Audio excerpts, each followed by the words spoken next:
بسم اللہ الرحمن الرحیم نحمدہ ونصلی علی رسولہ الکریم اما بعد۔ محترم دوستوں اور بزرگوں، ویسے میں سلام کے سلسلے میں آپ حضرات کے سامنے دینی تعلیم ذکر کر رہا تھا، مگر اس وقت حالات کی مناسبت سے ایک اہم موضوع آپ کے سامنے ذکر کرنا زیادہ مناسب سمجھتا ہوں۔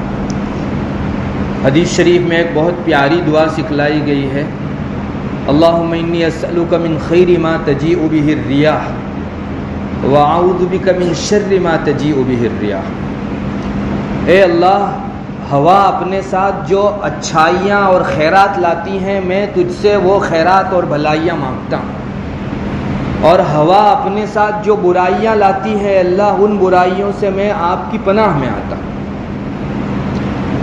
اب مسلمان کے ذہن میں سوال کھڑا ہو سکتا ہے کہ ہوا اپنے ساتھ کون سی بھلائیاں لاتی ہے اور کون سی برائیاں لاتی ہے؟ اس کا ایک مطلب تو یہ ذکر کیا گیا ہے کہ ہوا کے ساتھ ساتھ بیماریوں کے وائرس اور جرمز آتے ہیں۔ آپ نے نہیں دیکھا موسمی بخار ہوتا ہے، خاص موقعوں کے اوپر وبائیں پھیلتی ہیں، یہ سب اللہ کے حکم سے ہے، ہوا کی ذاتی کوئی تاثیر نہیں، مگر اللہ دنیا میں اسباب کے ساتھ کام کرتا ہے تو ہواؤں کو سبب بناتا ہے لوگوں کے بیمار کرنے کا۔ تو بندہ اللہ تعالیٰ سے یہ چاہے کہ اللہ اس کے ساتھ جو خرابیاں بیماریاں آتی ہیں میں آپ کی پناہ میں آتا ہوں، اور اسی ہوا کے ساتھ تندرستی بھی آتی ہے۔ چنانچہ ہوا خوری کے لیے لوگ الگ الگ جگہوں کے اوپر جو جاتے ہیں وہ تندرستی حاصل کرنے کے، اللہ نے اس کو تندرستی اور صحت کا سبب بھی بنایا۔ تو بندہ مانگے کہ اللہ ان ہواؤں کے ساتھ جو اچھائیاں، تندرستی، صحت مندی آتی ہے اس کا میں تجھ سے سوال کرتا ہوں۔ اس سے زیادہ ایک لطیف مطلب یہ بھی ذکر کیا گیا ہے کہ ہوا کے ساتھ جو خیرات آتی ہیں اس سے مراد ایمان کی ہواؤں کا چلنا ہے، اور ہوا کے ساتھ جو برائیاں اور شرور آتے ہیں اس سے مراد کفر کا، شرک کا، فسق و فجور کا، منافقت کا پھیلنا۔ تو بندہ گویا اپنے رب سے یہ کہے کہ اللہ، ہواؤں کے ساتھ جو کفر و شرک کے جمس آتے ہیں اور آدمی کو مشرک و کافر بنا جاتے ہیں، میں آپ کی پناہ میں آتا ہوں، اور ہواؤں کے ساتھ جو اچھے پیغامات آتے ہیں جو انسان کے درون کو اور روح کو ٹھنڈک بخشتے ہیں، اس طرح کے ایمان افروز احوال سے اور حالات کا میں تجھ سے سوال کرتا ہوں۔ ہمارے ہندوستان میں اس وقت سچ کہو تو یہی بری ہوائیاں چل رہی ہیں۔ مومنوں کو بہت ضرورت ہے کہ اللہ تعالیٰ سے اس سلسلے میں پناہ مانگے کہ ہوا اپنے کندھوں کے اوپر جو کفر و شرک لے کر آ رہی ہے، اللہ ہم خود کو اور اپنی اولاد اور نسل کو اور تمام مسلمانوں کو آپ کی پناہ میں دیتے ہیں۔ ابھی ہم دیکھ رہے ہیں پچھلے چند سالوں سے یا چند مہینوں سے بالخصوص، کوئی بھی غیروں کا تہوار آتا ہے ہنود کا، اور اپنے ساتھ چند آدمیوں کا، مومنوں کا ایمان لوٹ کے چلا جاتا ہے۔ اس تہوار کے آنے سے پہلے بہت سے مومن تھے، لیکن تہوار آیا کیا، بہت سارے مومنوں کا ایمان لٹ گیا۔ ابھی جو رکشا بندھن گیا دیکھ لیجئے، اس میں کتنی مسلمان لڑکیوں نے غیروں کے ہاتھوں میں جو ہے راکھڑیاں باندھی، کتنے مسلمان لڑکوں نے لڑکیوں کو باندھا۔ یہ گنپتی کا تہوار اس وقت گیا، بہت سارے مسلمانوں کو جو ہے اس نے ایمان سے بے بہرا کر دیا۔ ایک تہوار کیا گیا، اس نے بہت سارے مومنوں کو بے ایمان کر دیا۔ بہت سے آرتیوں میں شریک ہوئے، بہت سو نے وہاں کی ویدھیوں کے اندر ڈائریکٹ شرکت کی، گانے بجانوں، ناچ گان اور ان کی جو مذہبیات ہے ان میں اعزاز کے ساتھ شریک ہوئے۔ یہ حضرات اپنے ایمان کی خیر منا لیں، انہیں چاہیے کہ یہ حضرات جو ہے وہ اپنا ایمان بھی لا الہ الا اللہ پڑھ کے تازہ کریں اور نیا نکاح پڑھیں۔ پھر سے ان کا نکاح بھی گیا اور ان کا ایمان بھی گیا۔ جنہوں نے بت کی تعظیم کی انہوں نے رب کی توہین کی۔ ہمارے رب کی توہین جو مالک الملک ہے اور جس کا تم کھاتے ہو اور جس نے تم کو ایک ایک نعمتیں عطا فرمائی، تو اس معبود کے ساتھ یہ غداری مومن کی کیسے برداشت کی جا سکتی ہے؟ مومنوں نے بڑی خوشیوں کے ساتھ اور تعظیم کے ساتھ گنپتیوں کے وسرجن میں بھی حصہ لیا اور پرستھاپت کرنے میں بھی حصہ لیا، اور پھر وہ سماج میں معزز سمجھے جاتے۔ اللہ کی پناہ، ان حضرات سے جو محبت کرے گا وہ آدمی بھی اللہ کا معتوب ہوگا، اللہ کا غضب اتر سکتا ہے ان پر۔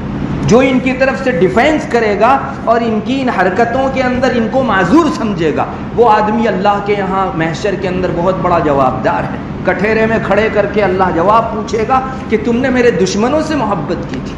اب بہت صاف صاف جو ہے دو لائنوں میں بٹ جانے کا دن آ گیا ہے۔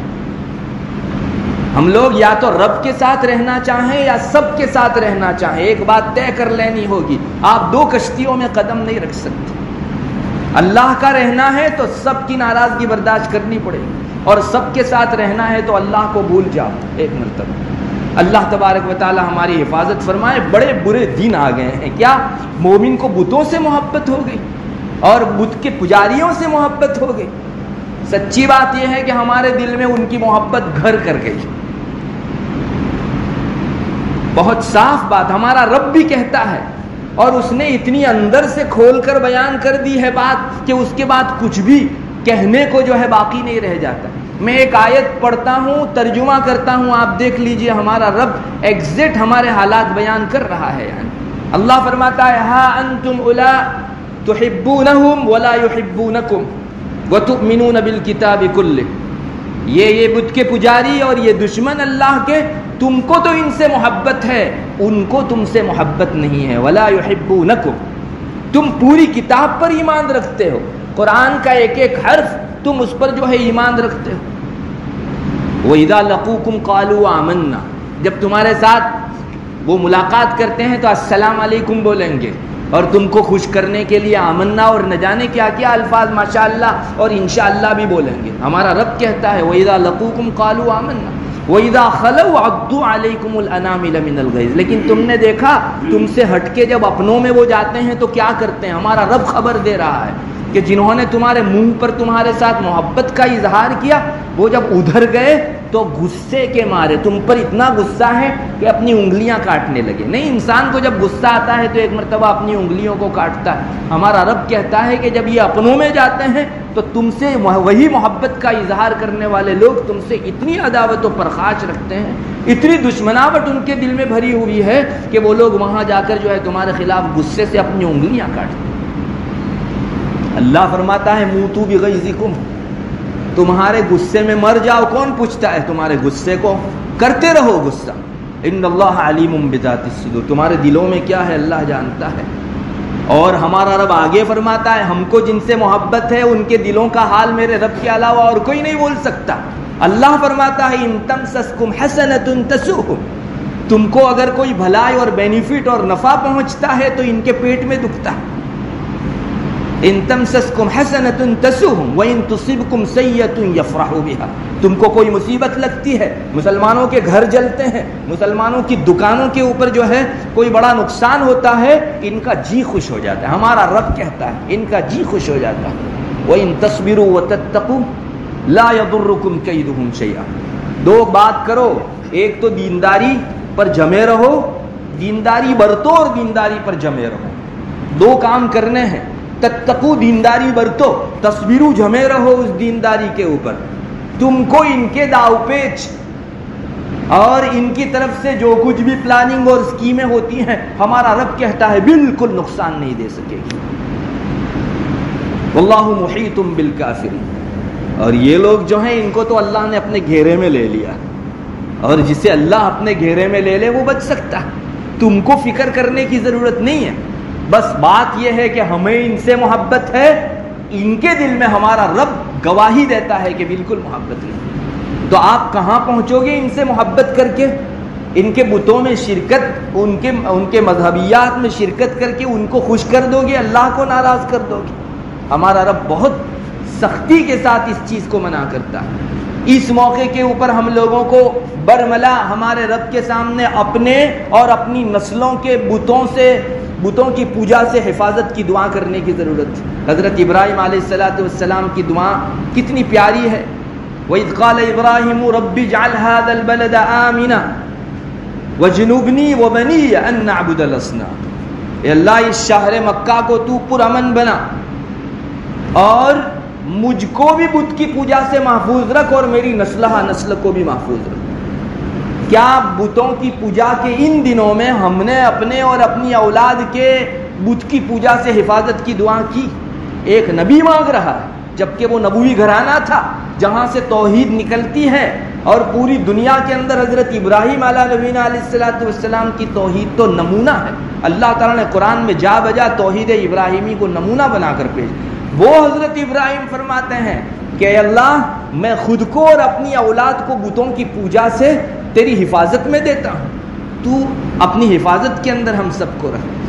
جن بتوں کی آپ تعظیم کرنے جا رہے ہیں، حضرت ابراہیم نے فرمایا ربی انہن اضللن کثیرا من الناس، اے اللہ ان بتوں نے تو مومنوں کے درمیان میں اور پوری دنیا میں گمراہی کا کام کیا ہے، نہ جانے کتنے لوگوں کو گمراہی کے سر پر ڈال دیا۔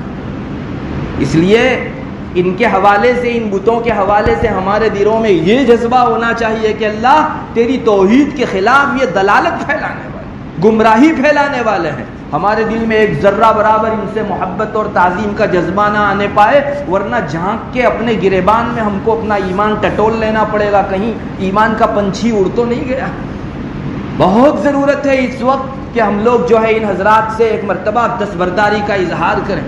ہمارا رب کہتا ہے لقد كان لكم في ابراہیم والذین معه، یہ ہندوستان کے اس وقت کے حالات کے مطابق مومنوں کو کیا کرنا ہے، اس آیت کریمہ میں اللہ تعالیٰ نے بہت صاف فرما دیا ہے۔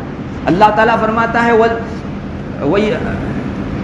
لقد كان لكم في ابراہیم والذین آمنوا معه لقد كان لكم اسوة حسنة فی ابراہیم والذین معه، تمہارے لیے بہت بہترین نمونہ ہے حضرت ابراہیم علیہ السلام میں بھی، اور ان کے جو پیروکار تھے، ان کے ساتھ جو لوگ تھے ان کے اندر بھی۔ اذ قالوا لقومہم، جب انہوں نے اعلان کر دیا تھا اپنی قوم میں، انا براء منکم ومما تعبدون من دون اللہ، ہم تم سے بھی بری ہیں اور تم جن کو پوجتے ہو ان سارے صنموں سے اور بتوں سے بھی بری ہیں۔ مومن کو اعلان کرنا پڑے گا، توحید میں کمپرومائز بالکل نہیں چلے گا۔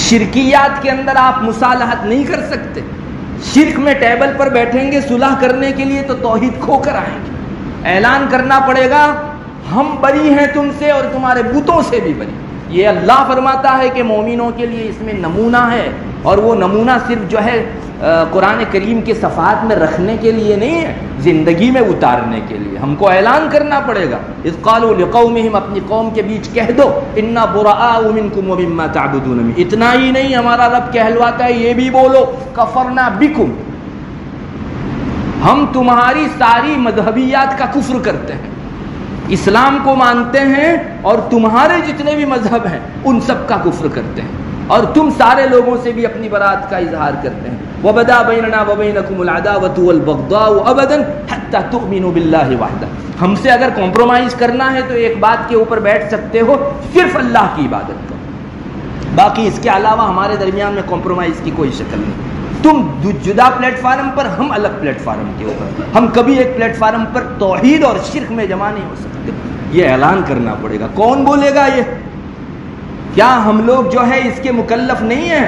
ہمارا رب قرآن مجید کسی اور قوم کے لیے تو نہیں بھیجے ہوئے، ہم لوگ مکلف ہیں، ہم کو کہنا پڑے گا کہ توحید کے باب میں کوئی کمپرومائز نہیں ہوگا، میرا رب پہلا اور باقی پوری دنیا دوسرے نمبر کے اوپر۔ کہاں ہمارے دلوں کے اندر یہ جذبات ان سے محبت کے آ گئے، اور کہاں ہمارا رب یہ چاہتا ہے جن کے دلوں میں اتنی نرمی ہے کہ وہ بتوں میں شرکت کرتے ہیں، بتوں کی جو ہے ویڈیو میں شرکت کرتے ہیں، کیا ان کی زبان اٹھ سکے گی یہ کہنے کے لیے کہ ہم تمہارے بتوں کا انکار کرتے ہیں؟ سچی بات یہ ہے جو بت کی تعظیم کرتا ہے، ان کی آرتیاں اتارتا ہے، ان کی ویڈیو میں شریک ہوتا ہے، یہ آدمی اللہ تعالیٰ کے یہاں ضالون میں داخل ہو جاتا ہے، جن سے ہر مومن کو کہا گیا کہ اپنی نماز میں ان لوگوں سے پناہ مانگو۔ یہ ضالون لوگ ہیں، گمراہ لوگ ہیں، ہم نہیں پڑھتے نماز کے اندر اے اللہ تو ہم کو سیدھا راستہ دکھلا، ان لوگوں کا راستہ جن لوگوں کو تو نے انعام سے نوازا، ان لوگوں کا راستہ نہیں جن پر تیرا غصہ اترا، اور نہ ان لوگوں کا راستہ جو گمراہ ہوئے۔ مجھے بتائیے بت کی پوجا گمراہی ہے کہ نہیں؟ اور ہر مومن سے رب کہلواتا ہے کہ نہیں کہ ان سے ایسے گمراہ لوگوں سے جو ہے ان کے راستے سے تم اللہ کی پناہ میں آؤ۔ اس لیے آدمی بلیک لسٹ میں آ جاتا ہے اللہ تعالیٰ کے یہاں بت کی تعظیم کرنے کی وجہ سے۔ ہمارے لیے بہت ضروری ہے کہ ہم لوگ اس موقع کے اوپر مجھے کہاں کھڑا رہنا ہے اور کن لوگوں کا ساتھ دینا ہے، اس سلسلے میں دو ٹوک فیصلہ کر لینا پڑے گا، ورنہ یہ ریلا کوئی بعید نہیں کہ ہمارے پاؤں تلے بھی کل کو آ جائے اور پھر ہم فیصلہ نہ کر سکیں۔